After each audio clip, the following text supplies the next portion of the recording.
Olá, alunos, sejam bem-vindos a mais uma aula comigo, professor Jorge Andrade. Aula hoje em língua portuguesa e trataremos sobre a variação linguística.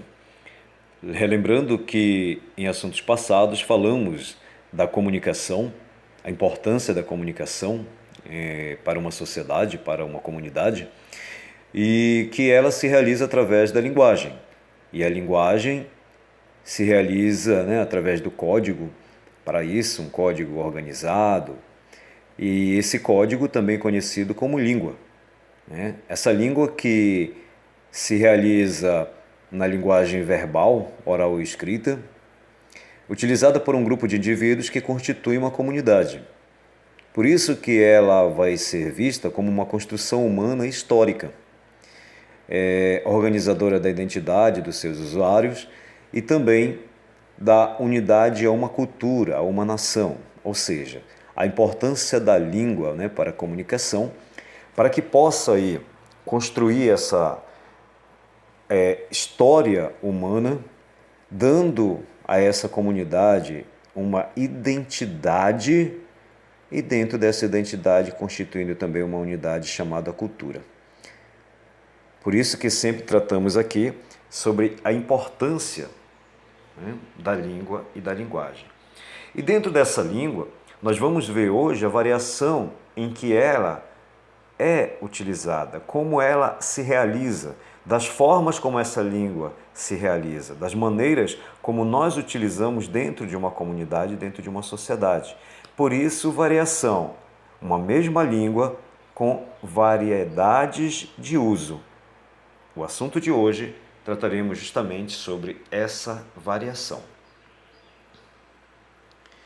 Por isso que nós temos aqui a variação linguística ou variações linguísticas são diferenças que uma mesma língua apresenta quando é utilizada de acordo com as condições sociais, culturais, regionais e históricas. Isso quer dizer o quê? Que essa língua pode ser utilizada, pode ser não, ela é utilizada.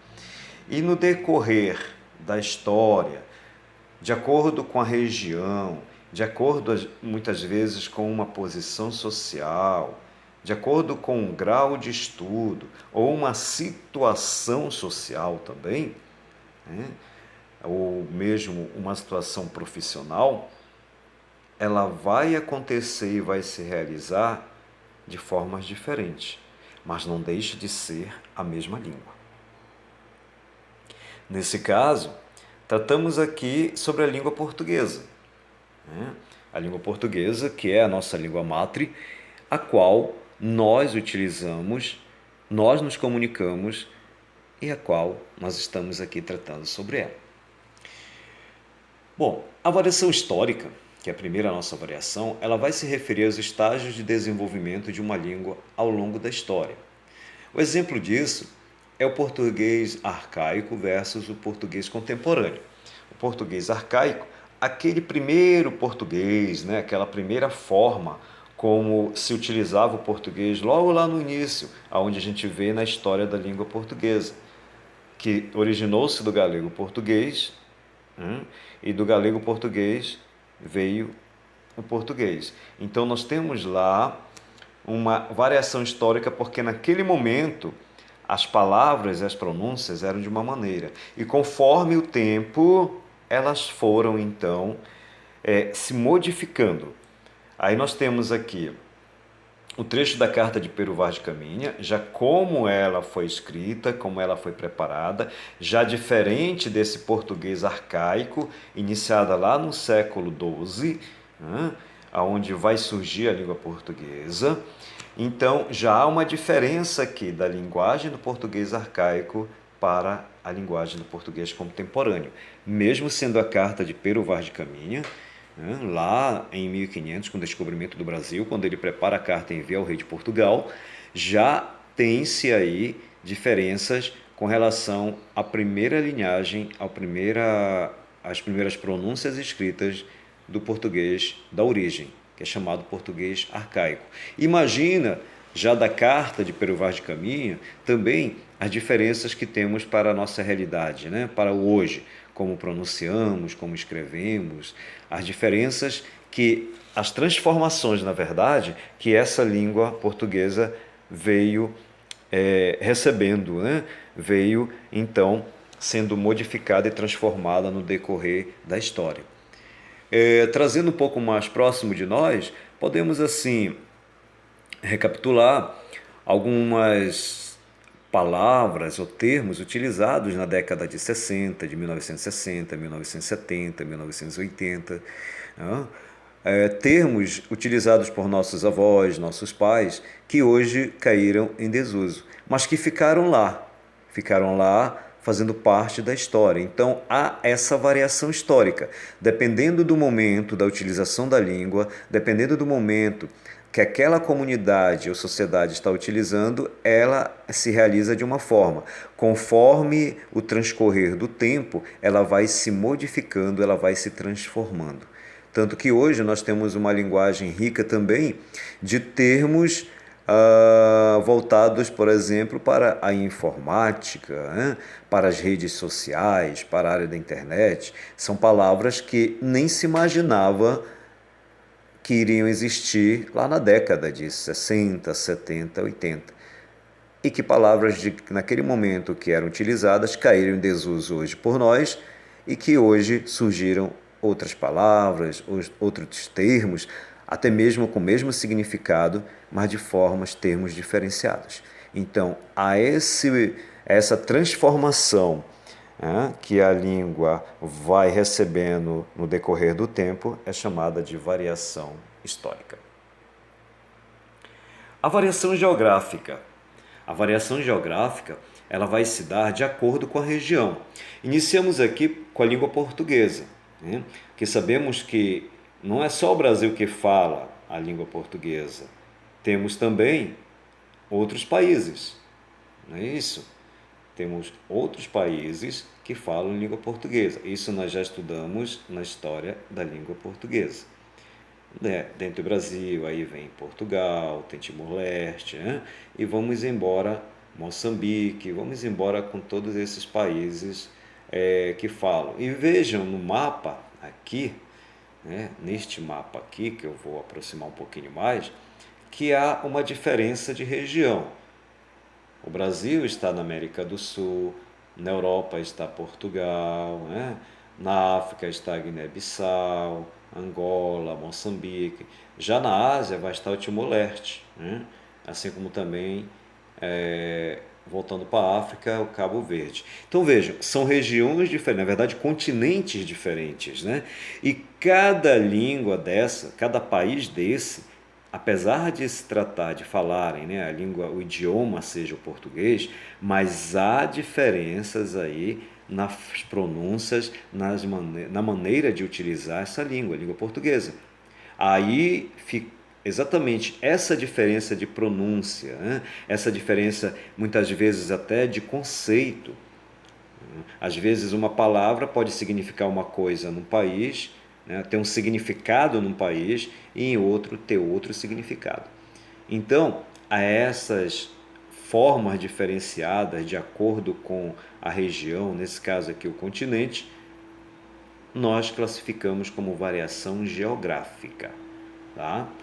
Então, como nós vimos, né, português é a língua oficial de 8 países, de 4 continentes, né, já vimos aqui, e no Brasil nós vamos tratar dessa variação geográfica de acordo com a região. Aí a variação geográfica vai estar ligada ao quê? De acordo com a região em que esse falante mora, né, vive, convive, de acordo com a sua cultura, vai estar relacionada então essa variação geográfica. Aqui nós temos no Nordeste, por exemplo, a região Nordeste, né, temos aqui o idioma, na verdade não é um idioma, é uma variação, vamos entender dessa forma, né? O nordestinês, por isso que está o título aqui, também é cultura. Aí nós temos alguns termos aqui que podemos ver que são presentes e característicos da linguagem nordestina. Mais embaixo nós temos aqui um caso mineiro só, né? Aí nós vamos ter a região sudeste aqui sendo representado pelos mineiros, aonde vamos ter também um texto com pronúncias, né, e termos da língua mineira. que só tem na língua mineira. E para nós aqui, para a região norte, nós vamos lembrar também um pouco sobre o nosso dicionário Papa Chibé, né? As nossas pronúncias, os nossos dizeres, os nossos falares, né? Da região norte, especificamente o paraense, nós paraenses aqui, né? Quem é paraense sabe que nós temos um modo próprio de falar, termos próprios da nossa língua, né? Por exemplo, quem sabe o que é surara, né? Quem sabe que são termos na língua também tupi-guarani, muito utilizada por nós aqui, né? Em Garapé-Açu, ah, é, palavras que nós utilizamos no nosso dia a dia. Costumo dizer que o égua é paraense, né? O pai d'égua é paraense, e realmente nós colocamos de vez em quando na nossa linguagem. E acabamos tendo essa identidade do falar paraense. Então, essas formas diferentes de falar a mesma língua que a portuguesa, né? Essas maneiras e expressões típicas de uma região, de um povo, regiões diferentes, o continente é diferente, são chamadas variações geográficas, certo? Continuando a nossa aula, vamos falar sobre a variação social, porque essa vai se referir às formas da língua empregadas pelas diferentes classes ou grupos sociais. Aí veja que já há uma diferença, né? Há um uso, na verdade, a variação social está relacionada para dentro da própria classe social, mas são essas diferentes formas empregadas que vai diferenciar por classe ou por grupos sociais, por formação, enfim.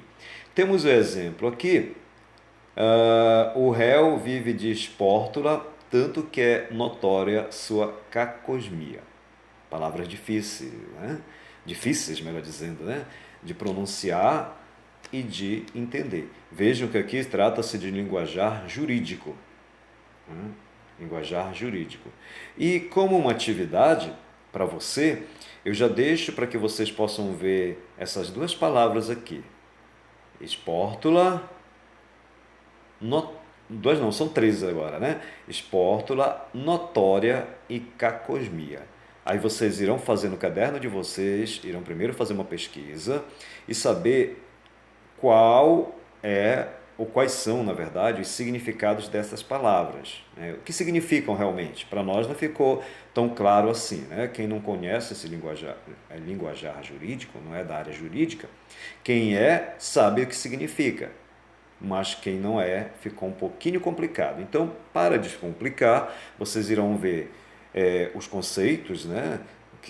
O significado dessas palavras, e aí vocês irão colocar na atividade o significado e irão traduzir essa frase. O réu vive de espórtula, tanto que é notória a sua cacosmia. O que ele quer dizer aqui? O réu vive de quê? Tanto que é o quê? Sua o quê?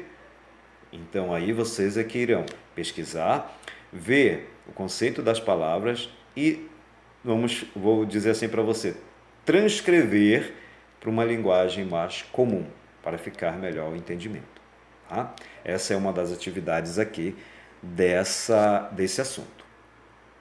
E a variação social também, nós podemos perceber porque nós falamos da norma culta, que é a variação, a variedade de prestígio. Essa aí é que nós estamos buscando aqui, né? Que vamos adquirir, vamos buscar ainda mais na vida escolar, né? Porque é necessário que a gente tenha esse domínio para escrever nossos textos, para formular uma comunicação mais adequada de acordo com a nossa função, nossa profissão, nossa posição social também.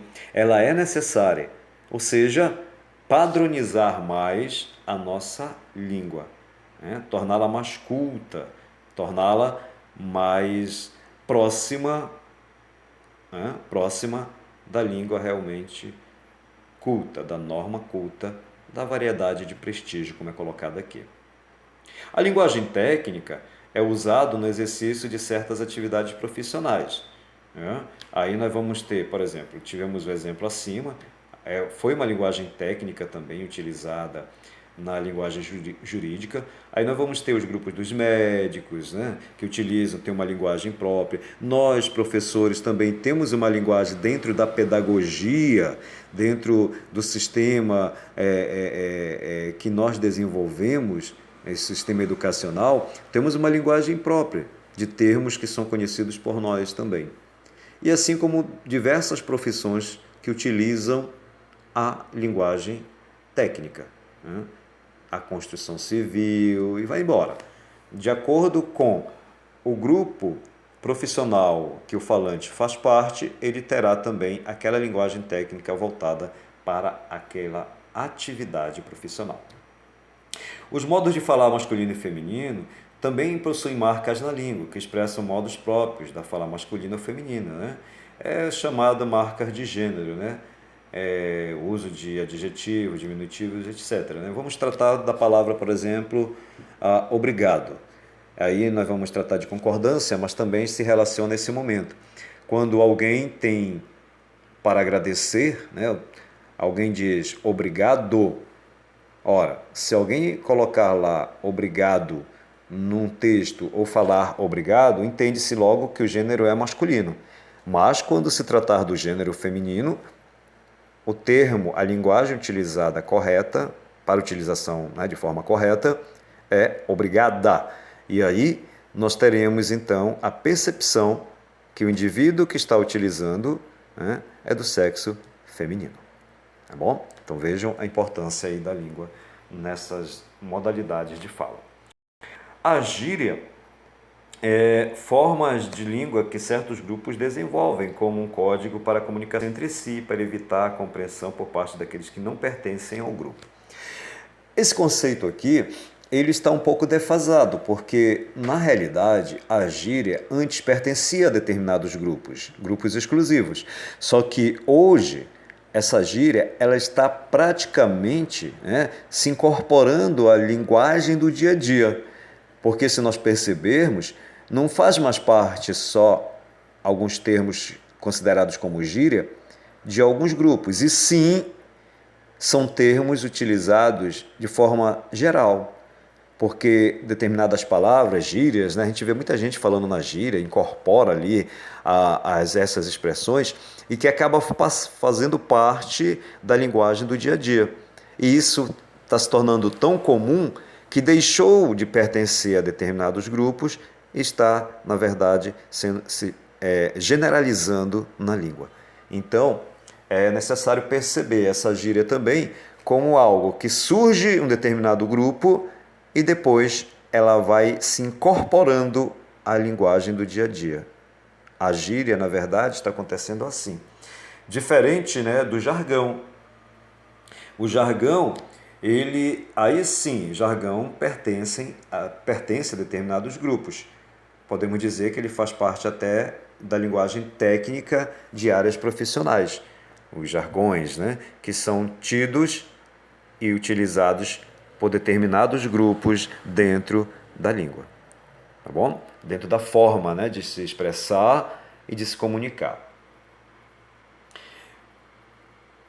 Aqui nós vamos voltar neste ponto, né, só para poder entender que essas considerações importantes aqui, para a gente poder fechar esta aula. Todas as variações estão presentes tanto na língua falada quanto na língua escrita. Podemos, inclusive, encontrar as variações linguísticas em diferentes contextos de produção e escrita. E também usar, né? Não só encontrar, como também usar, né? Aqui, eu volto um pouquinho aqui nessa variação situacional aqui, porque ela é a capacidade que tem o mesmo indivíduo de empregar diferentes formas da língua em situações comunicativas diversas, procurando adequar a forma e o vocabulário em cada situação. Por isso que eu li primeiro aqui essas considerações, porque nessa situacional quer dizer o seguinte, que a variação situacional é você, como falante da língua, se adequar de acordo com a situação, de acordo com a realidade, de acordo com a necessidade. Aí, esse ponto, nós podemos considerar que esse é o melhor falante. Por quê? Porque quando você tem o domínio da língua, da língua portuguesa e suas variações, e você sabe como usar essa língua em determinadas situações, em diferentes formas e realidades, significa que você tem um domínio então das variações, ou seja, você vai adequar sua linguagem de acordo com a necessidade e a realidade da qual você está sendo ali colocado. Aí você pode ter uma forma de linguagem no trabalho, uma forma de linguagem na escola, com os amigos, com a família, em solenidades, né? No mundo virtual, etc. Em vários momentos da sua vida. Momento que você vai na escola, por exemplo, você pode ter uma utilização da linguagem na fala com seu colega, mas no momento que você for preparar um seminário, você já vai precisar de uma adequação dessa linguagem para a apresentação do seminário, para a apresentação de trabalhos, enfim. Tá bom? Então, essa adequação, essa modalidade, variação situacional, essa sim, quando você consegue utilizar, empregar e perceber que a linguagem ela precisa se adequar de acordo com o grupo, de acordo com a realidade, com a social, enfim, aonde você esteja inserido, você vai adequar a sua linguagem para aquele momento, para que possa ser não só compreendido, mas que a sua linguagem possa se adequar àquela realidade. Aí eu digo, você estará se transformando, já se transformou, num bom falante da língua portuguesa. Essa é a principal característica, tá bom? Existe, para a gente continuar aqui as considerações, tem muitas considerações que vocês podem depois darem uma olhada. Tá? Eu vou ler essas duas finais aqui. É importante compreender as variações linguísticas para melhor usar a língua em diferentes situações. Foi aquilo que a gente falou ainda há pouco. Utilizar a língua como meio de expressão, informação e comunicação requer também o domínio dos diferentes contextos de aplicação da língua. O idioma pode ser um instrumento de dominação e discriminação social. Devemos, por isso, respeitar as linguagens utilizadas pelos diferentes grupos sociais. Então, aqui a importância do que são variações linguísticas, as variações que existem dentro da língua portuguesa, a importância dessas variações, por que elas acontecem, como elas acontecem e, principalmente, como nós devemos nos adequar a elas. Não só utilizando as diferentes formas de acordo com a realidade, mas respeitando a diversidade da língua existente no nosso Brasil e existente na língua portuguesa também em outros países. Tá bom? Nessa aula ficamos por aqui. Espero que vocês tenham entendido melhor e um pouco mais sobre variações linguísticas. Um abraço e até a próxima.